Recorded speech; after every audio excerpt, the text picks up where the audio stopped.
Hola a todos, bienvenidos al canal. En este video vamos a estudiar el último de los métodos clásicos para resolver ecuaciones de una variable, conocido como el método del punto fijo. Hay un cambio estratégico en este método respecto a los anteriores, en que ya no vamos a resolver una ecuación f de x igual a 0, sino que vamos a cambiarla por una ecuación g de x igual a x. Vamos a mirar cuándo se puede aplicar este método y algunos ejemplos. Comencemos.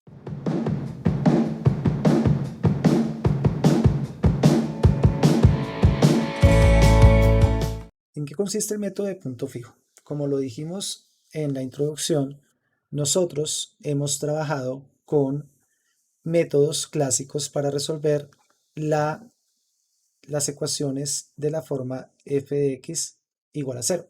Ecuaciones de una variable en la forma de f de x igual a 0.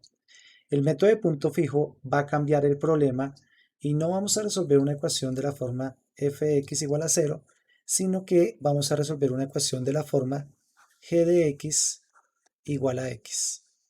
Entonces, aquí es donde uno entiende por qué se llama punto fijo. Un punto fijo de una función es un valor tal que al evaluarlo en la función da el mismo. Por eso se llama punto fijo. Entonces vamos a comenzar a mirar qué pasa y cómo es el procedimiento o cómo se entiende el procedimiento de este método. Supongamos que tenemos la siguiente función. Queremos resolver la ecuación x a la 3 más 4x al cuadrado menos 10 igual a 0. Tenemos varias maneras de hacerlo con los métodos de bisección, de regula falsi, de Newton y de secante. Tenemos esos cuatro métodos y podríamos trabajar esto con alguno de ellos. Pero queremos hacerlo y queremos mostrar cómo se trabajaría esta ecuación, cómo se resolvería esta ecuación con el método de punto fijo.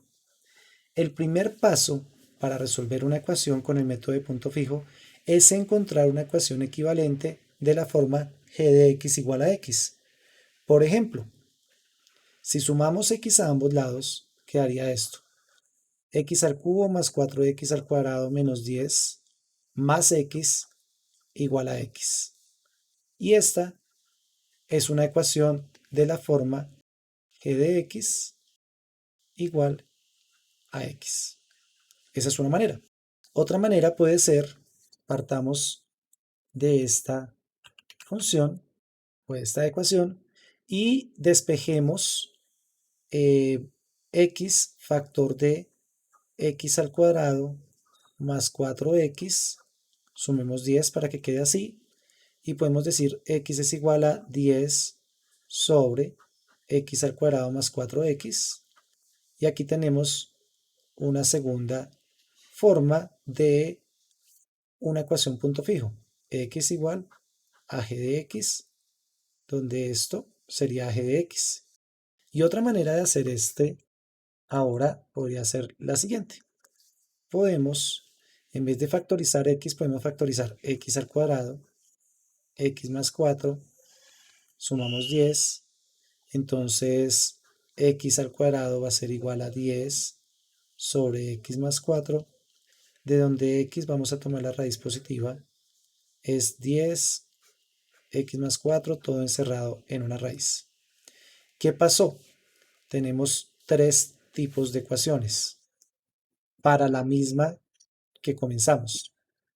Entonces, la primera, vamos a llamarla G1, es x al cubo más 4x al cuadrado menos 10 más x. Esa es mi primera función, donde la ecuación es esta.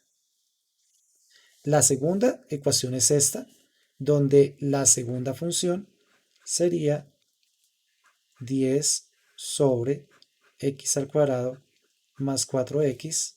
Y la tercera es esta ecuación, donde la función sería raíz 10 sobre x más 4. Y acá entonces viene la primera consideración.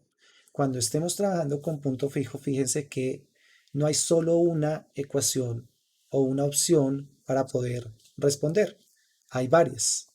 Y ya que esta función tiene solución, la podríamos hallar x igual a algo, estas tienen esa misma solución, porque estamos cambiando la ecuación por otra ecuación equivalente para expresarla como punto fijo, pero no estamos cambiando la solución. Las ecuaciones son equivalentes, van a tener las mismas soluciones.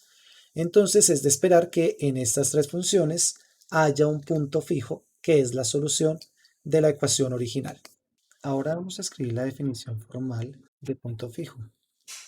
Y la definición dice así. Un punto fijo de una función g de x es un valor c tal que g de c es igual a c. Esta es la definición de punto fijo y lo que queremos encontrar justamente en estas tres ecuaciones es para qué valor de x se cumple que al reemplazarlo en la función da el mismo. Son tres funciones diferentes. Vamos a darnos cuenta que el valor es el mismo porque salieron de modificar la igualdad con propiedades que nos dicen que las ecuaciones son equivalentes. Hay un teorema que nos garantiza la existencia del punto fijo y antes de pensar cómo vamos a hallar el punto fijo, entonces lo vamos a enunciar acá. No lo vamos a trabajar tal cual como la estructura general de un problema, sino que vamos a desglosarlo para ver cuáles son las condiciones del teorema y qué es lo que nos está diciendo. Entonces, el teorema dice algo así. Vamos a suponer que g es una función continua y derivable en un intervalo AB. Entonces, pues lo primero, suponga que, y tenemos que suponer esto, es una de las cosas que tienen que pasar cuando hablamos de punto fijo. Entonces, suponga que 1, g es continua y derivable en un intervalo AB. Listo. 2, lo que estoy escribiendo acá es que en el intervalo AB,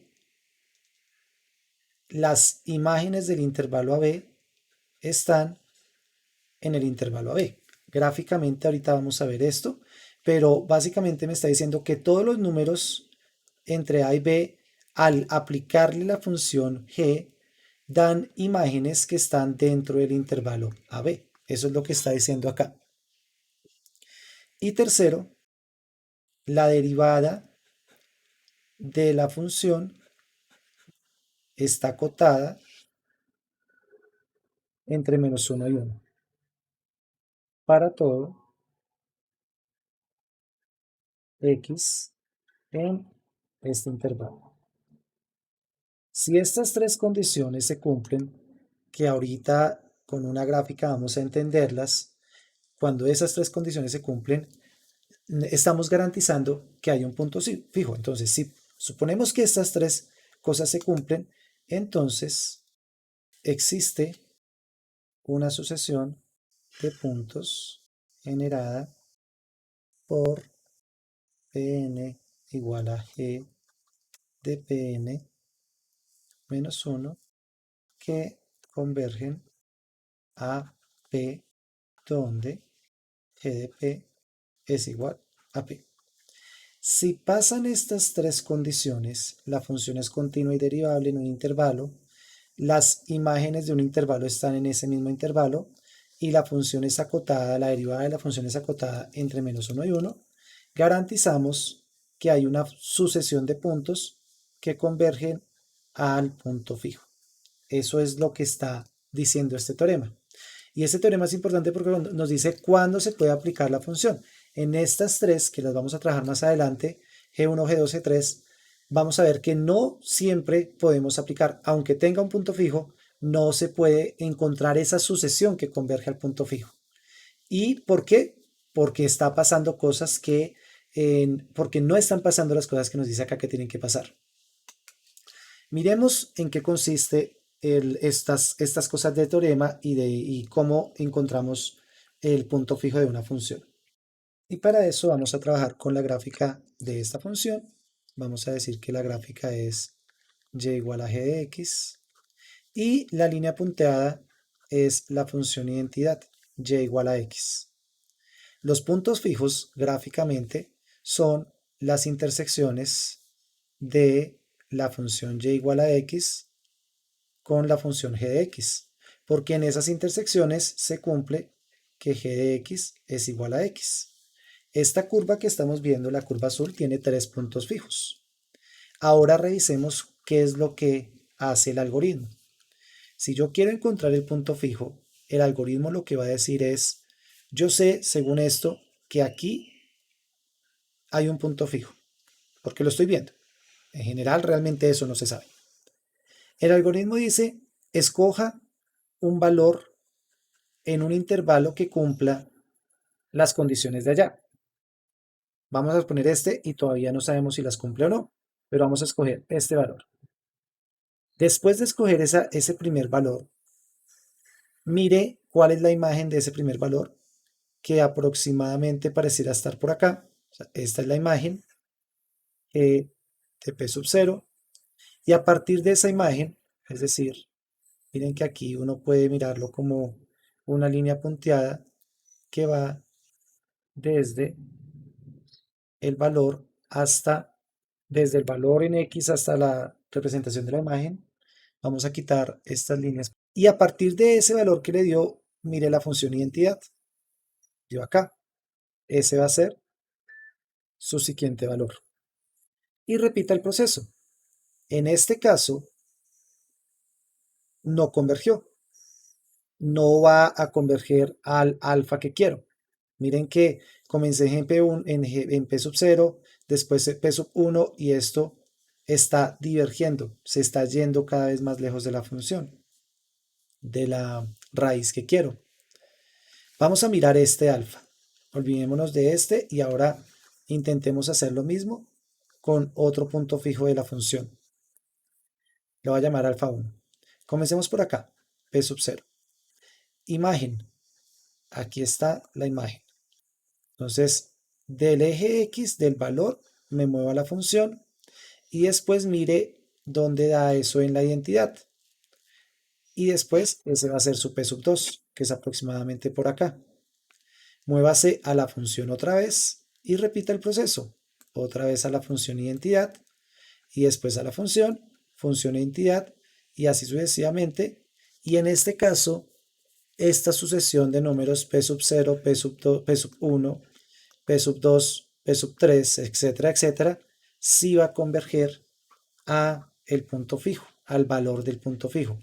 En este caso, fíjense que no siempre converge. Cuando estábamos haciéndolo acá, no convergía y cuando lo estamos haciendo abajo, sí. Y la pregunta debería ser ¿por qué? Porque a veces converge y a veces no.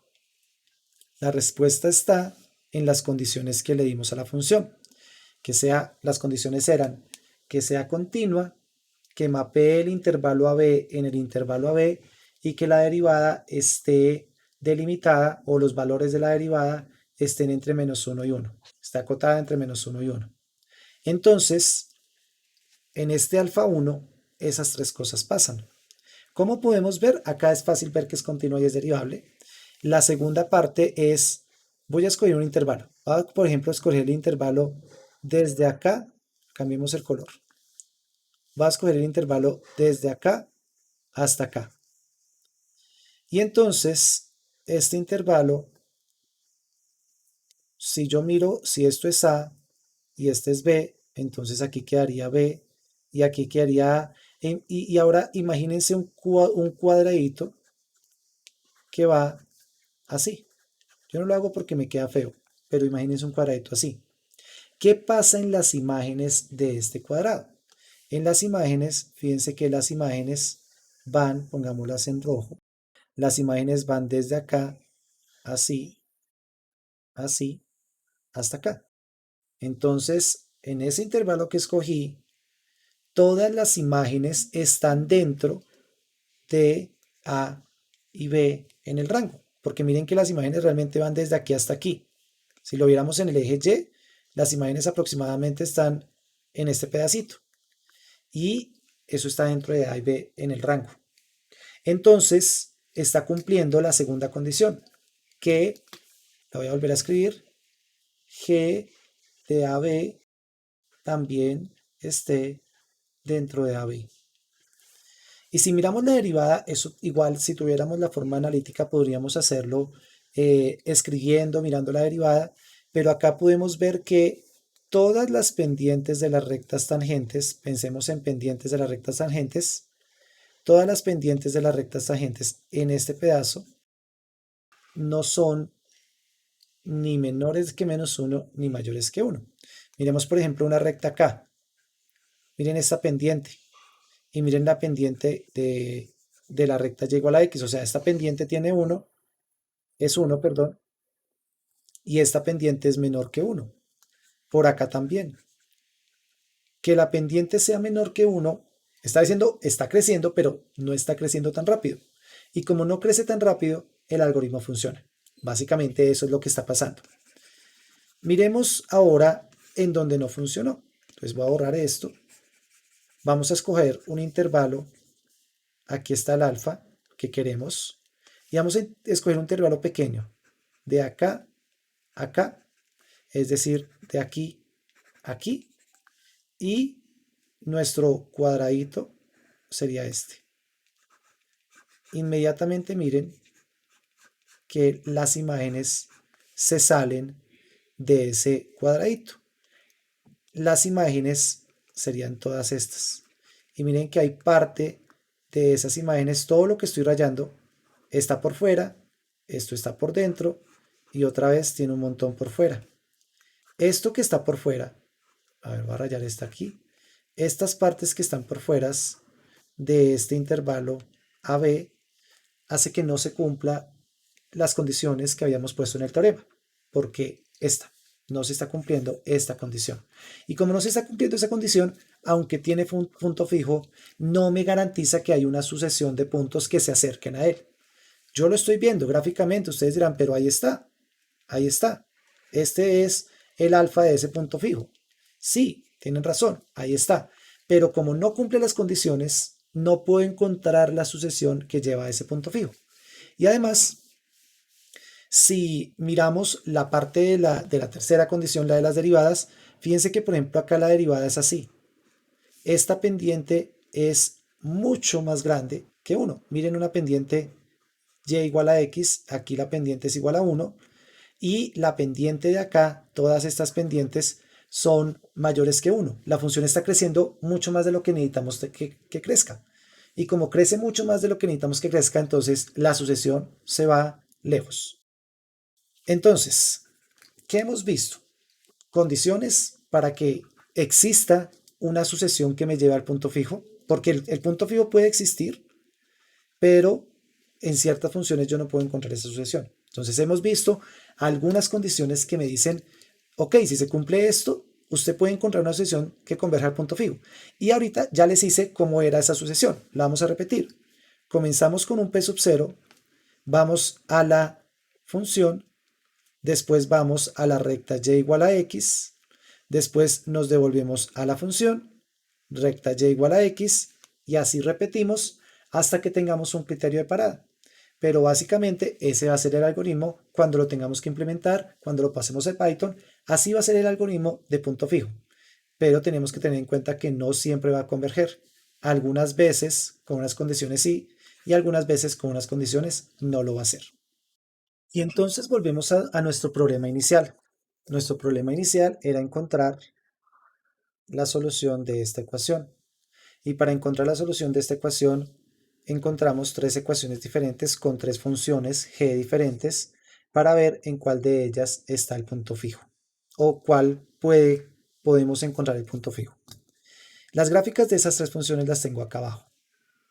Y podemos ver que, por ejemplo, en la G1, la función en un intervalo pequeño cerca del punto fijo se va a salir bastante y no voy a poder cumplir dos condiciones, de hecho, porque primero las imágenes se salen, es decir, no se está cumpliendo esta que habíamos escrito, esa no se está cumpliendo, pero también estamos viendo que la derivada es mucho mayor que 1, entonces tampoco se está cumpliendo la segunda condición.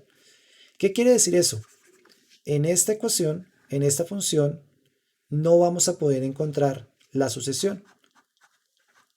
Si aplicamos el algoritmo, si comenzamos, por ejemplo, por acá, entonces vamos a la función, después vamos a la recta, después vamos a la función, después vamos a la recta. Fíjense que me estoy alejando. Aquí estaría P sub 0, P sub 1, P sub 2. Me estoy alejando del punto que yo quiero llegar. Quiero llegar a este valor, a alfa, al punto fijo. Y no me sirve. Entonces esta es una que no funciona. Diverge. En la otra, escojamos, miren acá, está nuestro punto fijo. Escojamos el intervalo 1, 2, aquí el intervalo 1, 2 y encerrémoslo. Así nos damos cuenta, oiga, no alcanza a funcionar. Uno puede hacer esto algebraicamente, pero pues acá estamos viéndolo gráficamente. No funciona por este pedacito. Ok, listo. No es tan problemático, pero no funciona. Y si intentamos escoger un valor para comenzar a iterar, por ejemplo P sub 0, voy a la función, después voy a la imagen, después voy a la función, después voy a la imagen de la identidad, a la función. Y miren que comienzan a aparecer, por acá aparece el P sub 1, por acá el P sub 2, ahora el P sub 3. Y si sigo haciendo este algoritmo, me estoy alejando cada vez más. Aquí quedó el P sub 4, no mentira, aquí quedó sí, P sub 3, P sub 4. Y podemos seguir haciéndolo, pero me voy a alejar cada vez más y no voy a llegar a la que necesito. ¿Por qué pasa eso? Primero, como vimos en el comienzo cuando hice el cuadrito, las imágenes se salen del intervalo AB. Y segundo, las derivadas acá, si pensamos en las derivadas, que es la otra condición, las derivadas acá, hay sitios en donde son menores que -1. No en todo lugar. Digamos que por aquí son pequeñitas, por acá no son menores que -1. Pero por acá, por acá, por acá, por acá, estas derivadas tienen pendiente menor que -1. Están más inclinadas que -1. Que la recta y igual a -x. Entonces por eso no está funcionando. Y en la tercera, en G3, que es esta, dejémosla un poquito. Entonces vamos a mirar un intervalo, vamos a hacer el mismo procedimiento. Por ejemplo, intervalo 1, 2, 1, 2. Acá nos estamos dando cuenta, oiga, eso sirve.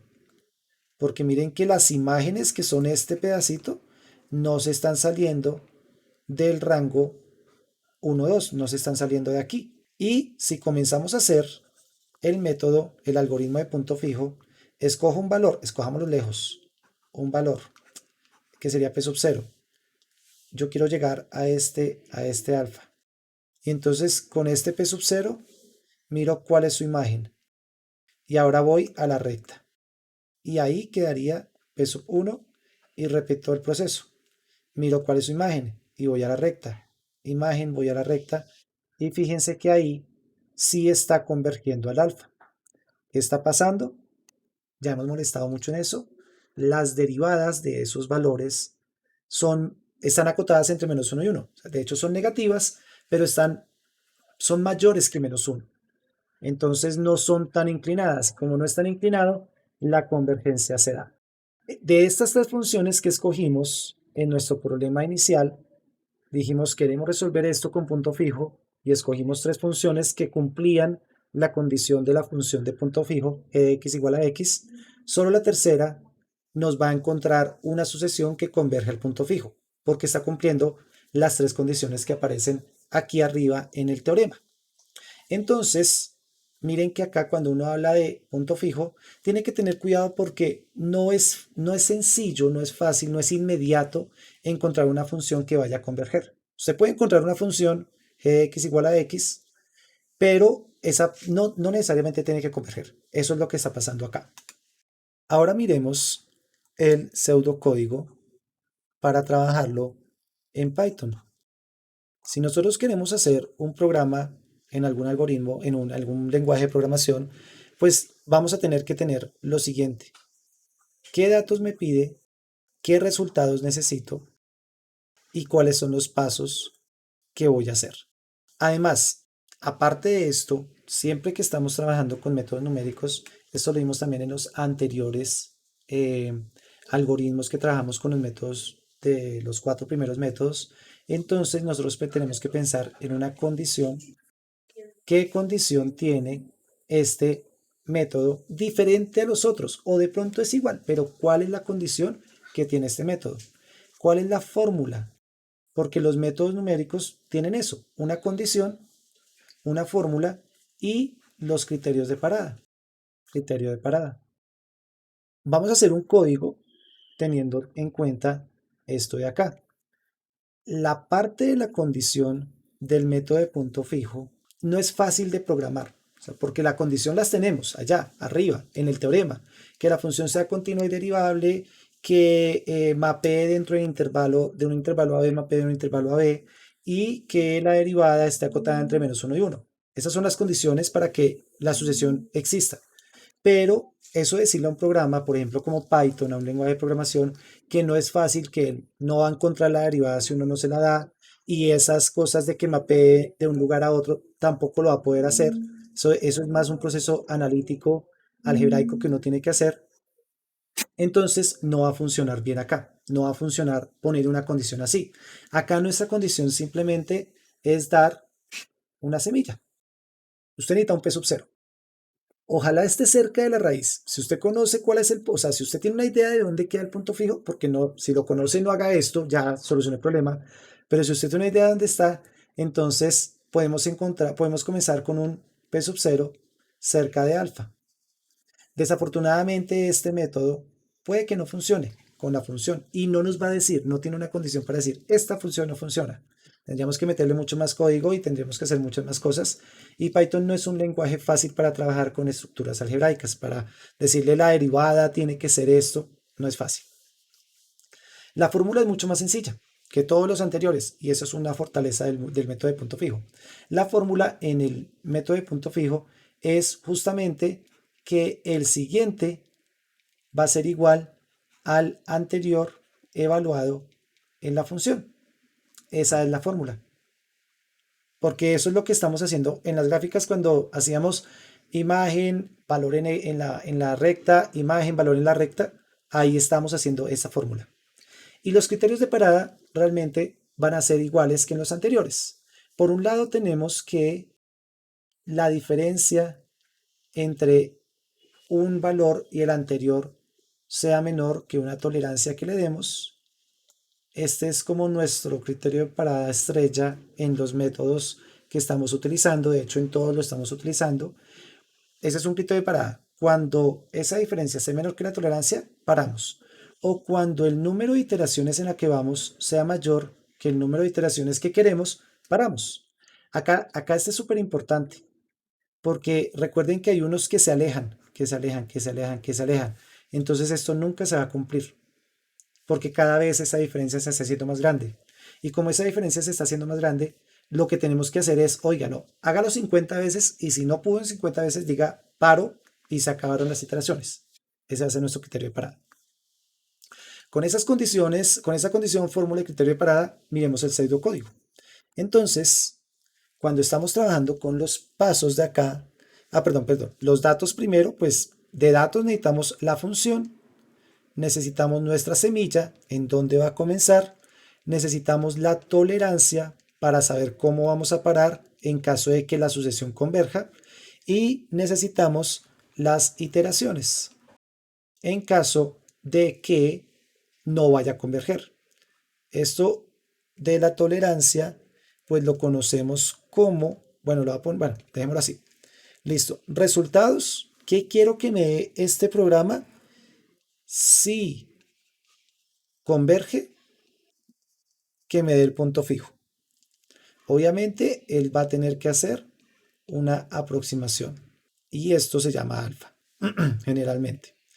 Si no converge, entonces que me dé un mensaje de error.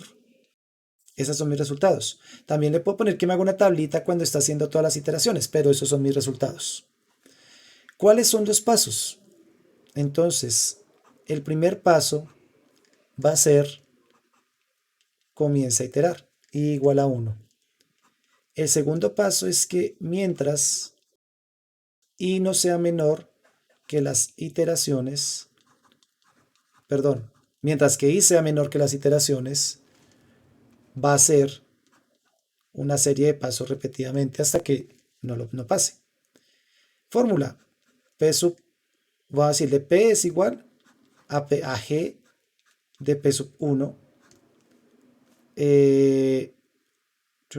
Aquí donde lo puse, así, se llama P sub 0. Entonces voy a poner así, P sub 1 es igual a G de P sub 0. Esa es mi fórmula. Lo siguiente después de esto es que va a mirar el error absoluto. El error absoluto es mi criterio de parada. Entonces va a mirar que P1 menos P0 va a ver si esto es menor o no que la tolerancia. Y si sí es menor, a ponerlo así, si sí es menor, entonces pare. Si no, bueno, si sí, pare. Y resultado, P1 es el punto fijo. Cuando ya encontré una serie de números convergentes bien pequeñitos, ahí va a estar mi punto fijo. Y si no, entonces pues siga. Siguiente paso. Vamos a sumarle uno ahí. En Python eso se escribe así para que sea la segunda iteración. Y vamos a mirar el siguiente. Entonces aquí voy a decir que P sub 0 va a ser P sub 1 para repetir el proceso. Y si esto lo hace las iteraciones que estoy diciendo y no encuentro el punto fijo, entonces mi paso, aquí la embarré 2, 3, 4, 5, 6. El paso 7 es dar como resultado el mensaje de error. Porque repitió esto tantas veces como le decimos y no encontró una sucesión que convergiera a la tolerancia que yo quería. No encontró ese error absoluto que yo quisiera menor que la tolerancia que le di. Entonces se acabó el número de iteraciones. A continuación, lo que vamos a hacer es, en Python, escribir este algoritmo para que nos muestre cuándo hay, cuándo no, y también le vamos a poner algo de un print para que nos vaya mostrando cada iteración cómo lo va haciendo. Vamos a hacer eso. Entonces aquí ya estoy en el cuadernillo. Estoy utilizando el mismo cuaderno para todos los métodos que estamos viendo en ecuaciones de una variable. Y vamos a definir el método punto fijo. ¿Qué necesitamos acá? Voy a utilizar la función g. Voy a cambiar aquí. De hecho, aquí sí puse g para que trabajemos con la función g cuando sea punto fijo. Y f en los otros y no tengamos como el error de intercambiarlas o confundirlas. Necesitamos una semilla que va a llamar p sub 0. La tolerancia 10 a la menos 4, que es como la tolerancia estándar que estamos utilizando siempre, y un número de iteraciones que también es estándar, que es este. Voy a poner la documentación que ya tengo copiada, que sería esta, en donde explico pues qué es cada una de ellas, y comenzamos. Lo primero que hacemos es inicializar pues nuestra primera iteración y le voy a dar un print para que me imprima ese primer renglón de la iteración. En este caso, este lo voy a poner antes, de hecho, porque este me imprime el 0, la semilla. Le estoy diciendo iteración 0, p sub 0 igual a lo que yo di. Solamente es para que aparezca ese renglón en el programa, muy similar a lo que está haciendo acá el método de Newton. Listo.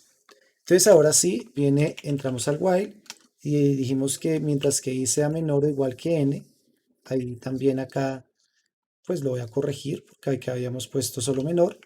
A mí me sirve, si son 50 iteraciones, me sirve que haga la iteración 50 y ya en la 51 para. Entonces tiene que por eso poner menor o igual.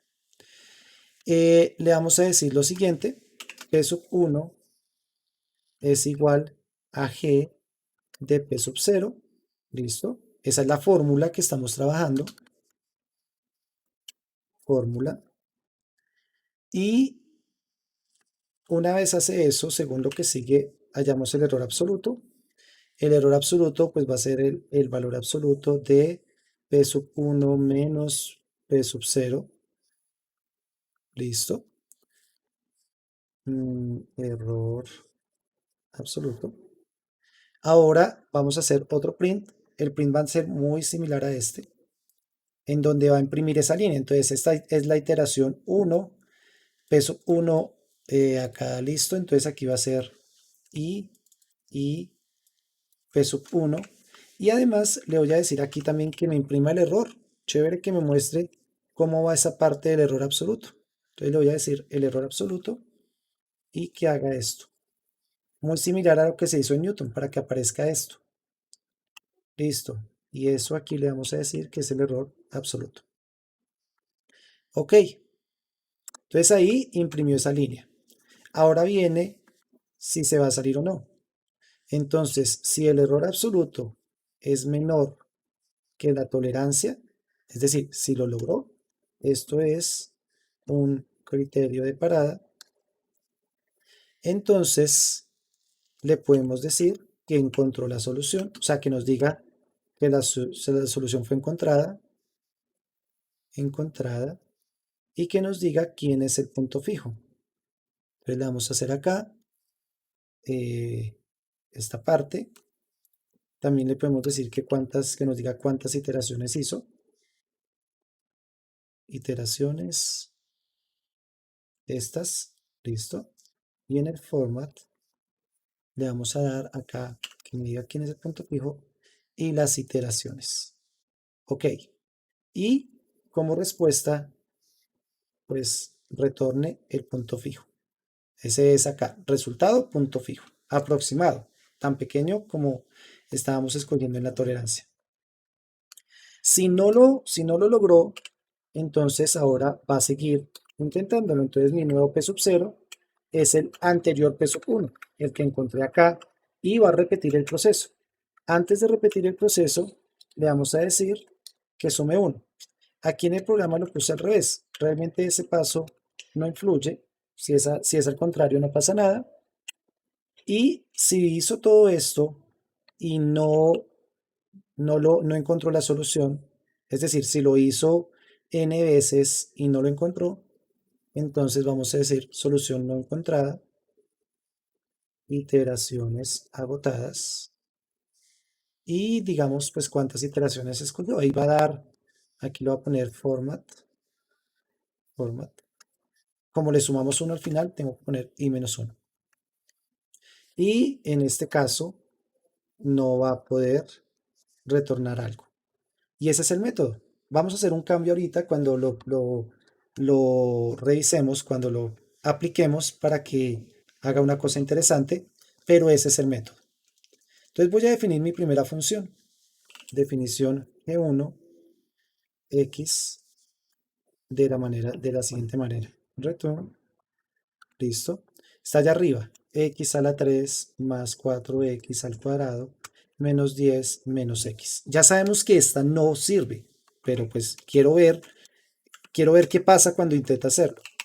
Vamos a definir G2x como return, esta es una fracción, 10 sobre x al cuadrado menos 4x. Creo que tuve un error en la de arriba. Acá hay una multiplicación porque si no va a sacar ahí un error. Listo. Y vamos a definir G3 como es una raíz. Creo que se trabaja así con NumPy, ya miramos. Bueno, como es una raíz podemos ponerlo a la 1/2 para que no, porque no sé, no recuerdo cómo se pone, creo que es POW, pero no lo voy a hacer. 10 sobre x más 4. Entonces esas son mis tres funciones. Miremos qué pasa con método punto fijo. Voy a inicializar todas las celdas por si hay algo que no haya hecho. Listo. Acá la única que saca error es esta porque no he terminado. G1 y va a comenzar en 1.1. Miremos qué pasa. Entonces aquí uno se da cuenta que es bastante grande. De hecho, ahí me está sacando un error. Un error que las iteraciones o el número que está encontrando, el siguiente, digamos en este caso p sub 7, va a ser mucho más grande, se va a salir de la memoria de la capacidad que tiene el procesador para operar con números. Miren que este ya de por sí es inmenso y eso cuando se va a aplicar otra vez en la función da muy grande. De hecho es lo que está diciendo acá. Para que no salga este error, pero lo haga, yo puedo hacer acá una trampita. Le puedo decir, intente esto. Ese es un comando que se conoce como el comando try except. Entonces le voy a decir, intente esto. Si por alguna razón me faltó ese, no lo completa. Listo. Si por alguna razón manda el error overflow, entonces en lugar de darme eso, le voy a decir, pongamos algo interesante, explosión. Se sale de la memoria del computador. Return none. Algo que me gusta mucho de Python es justamente esto, que si uno sabe manejar, uno sabe qué error va a dar, uno puede manejar ese error. Intente esto. O, si va a dar ese error, no dé ese error. Haga esto. Eso es lo que estoy haciendo ahí. Y ahora miren que en la siguiente iteración, en lugar de hacer esa iteración, dice explosión, o sea, paró y no hay solución, no encontró un punto fijo. Lo mismo pasa con G2. Escribámoslo abajo. Ya lo sabíamos, porque es que ya lo hicimos gráficamente. Miren que G2 pasa igual. Comienza cerca, pero otra vez se va alejando, se va alejando, se va alejando. Miren el error absoluto, se va alejando y eso hace que pues ya no vaya a converger. Esa sucesión está divergiendo. En cambio con G3, aquí falta un paréntesis, ahí sí, ya encontró la solución. Está en 1.36. Voy a hacer una cosa. Ah, no, mentira. Sí, acá. Pero hay un error. ¿Qué me está diciendo? Print, bla, bla, bla. Acá. Acá está mal escrito. Es format. Acá. Listo. Ahora sí. Ahora sí no sé cuál es el error. Ah, puse T. Y es I. Listo. Eh, ya miro cuál es el error acá. Aparte me quedó toda mal. Aquí es un punto. Vamos a ver si esto funciona ahora sí. Ahora sí. Hizo 5 iteraciones para encontrar esta, que es la solución que quiere. Fíjense que si cogemos bien cerquita esta solución, bien cerquita, y la ponemos acá en G2. Miren que comienza a ser, está bien cerca, está bien, pero se aleja. Se aleja, se aleja, se aleja. Está comenzando bien cerquita, pero se va alejando. Lo mismo en G1, miren que comienza cerca, pero la iteración hace que comience y se aleje, se aleje, se aleje, se aleje. Entonces, por más cerca que uno comience, si la función no cumple esas tres condiciones que dijimos allá al comienzo en la parte teórica, eso es lo que va a pasar. Se va a alejar y la sucesión que queríamos que convergiera al punto fijo, lo que está haciendo es todo lo contrario. En este caso, está divergiendo, se está alejando cada vez más. Eso es lo que está pasando. Y así es como se trabaja el punto fijo. Vamos a trabajar ahora otra función que tengo acá. Vamos a comparar la de punto fijo con las otras que trabajamos. Entonces, lo que vamos a hacer, lo voy a escribir aquí para que nos demos cuenta. Vamos a solucionar la ecuación, en un momento vero, 2 a la menos x igual a 0. Esto lo podemos solucionar por bisección, regula falsi, Newton-Raphson y secante. Pero en punto fijo, esto va a ser 2 a la menos x igual a x. La solución de esta es la misma que la solución de esta. Entonces lo que acabo de escribir acá, pues definí la función g, la del punto fijo, definí la función f, la de los métodos de iteraciones normales que estábamos trabajando, Y para Newton-Raphson también necesitamos la función de f. Entonces acá está definido esto. Trabajo con NumPy porque estoy trabajando con logaritmo natural en la función derivada. Es decir, ¿qué pasó ahí? Si la función es 2 a la menos x, la derivada de la función es menos 2 a la menos x logaritmo natural de 2 menos 1. Y eso es lo que está escrito acá. Esa es la derivada. Listo, miremos qué pasa con punto fijo. Entonces comenzó en 1.1 y después de 12 iteraciones encontró la solución. Pongamos una tolerancia mucho más pequeña, 10 a la menos 15. 43 iteraciones. Como estamos trabajando con 14 cifras reales de la solución, pues ya después de un paso, miren que en la iteración 20 ya todos van a ser iguales en la tablita, pero no quiere decir que no lo esté trabajando internamente, solo que acá me está trabajando con 7 cifras de las 14 que quiero, pero esta es la solución. Listo, ese es el método de punto fijo. Ahora trabajemos con, por ejemplo, el método Newton-Raphson. Él necesita la función f, que ya la definí, al de f y 1.1, pero pongámosle la misma tolerancia. Mucho más rápido converge. Y fíjense, si todo salió bien, 2, 4, 6, 8, 10, 12, 14. A ver, otra vez, 2, 4, 6, 8, 10. Creo que acá. Miren que esas 11, 85, 74, 45, 0, 4, 9, 8. Si es que el otro me está dando una más, pero es estas. O sea, hasta acá, ahí van las 14 cifras decimales y están iguales. Miremos los otros. Miremos, por ejemplo, método, el de bisección. Entonces, bueno, yo les aseguro que una condición se puede cumplir en 0, 1. Pongámosle la tolerancia que queremos y qué error hice. Este fue el error. Listo. Acá, después de 50 iteraciones, no encontró.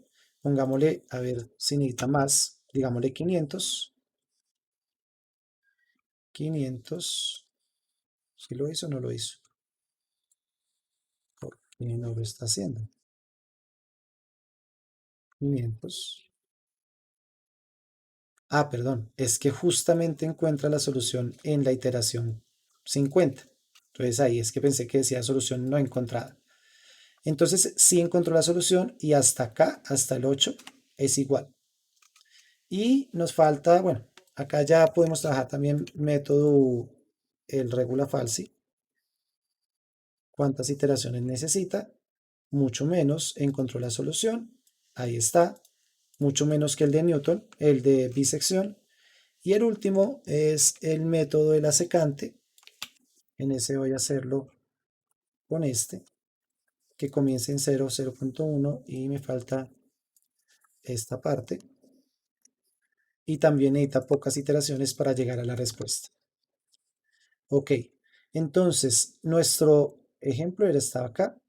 Con este ejercicio de comparar la solución de método de punto fijo con las soluciones de los otros 4 métodos que hemos venido trabajando a lo largo de los videos, terminamos tanto este video como toda la serie de métodos para encontrar la solución de ecuaciones de una variable.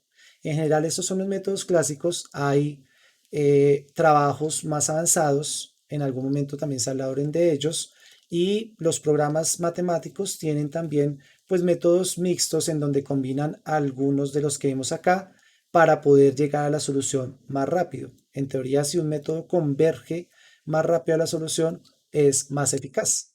Es mejor trabajar con esos métodos que convergen más rápido a la solución de las ecuaciones. Espero que les haya gustado estos videos. Por favor, si les gustó, les agradezco el like.